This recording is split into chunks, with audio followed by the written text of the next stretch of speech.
वो जो ज़मीन एक्वायर की गई उसके बाद वो ज़मीन एक्वायर के अंदर पार्क व्यू का कोई अमल दखल नहीं था। वो जो डेवलपर्स चुने गए जो कि वो उस ज़मीन को एक्वायर हो कर रहे थे लोगों से सरकारी तौर पे, और उसके बाद उसके अंदर वो पार्टनर बने, उसमें पार्क व्यू या मैं शामिल नहीं है। और वो कौन लोग हैं, वो कौन डेवलपर्स हैं जिन्होंने लोगों से 2-2 लाख की ज़मीन ली और उसके बाद उसको 2-2 करोड़ रुपये कनाल के हिसाब से बेचा? मैं कम से कम उनमें शामिल नहीं हूँ। आप उनके नाम जो है वो चेक कर सकते हैं कि रूडा की लिस्ट में शामिल होंगे कि वो कौन लोग हैं।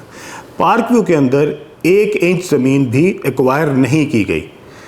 पार्क व्यू की तमाम तर ज़मीन जो है वो हमने लोकल ज़मींदारों से मुँह मांगे कीमत पे ख़रीदी। इसके अंदर कोई सरकारी ज़मीन, कोई सरकारी रकबा, कोई सरकारी जो है वो एरिया जो है वो उसके अंदर शामिल नहीं है।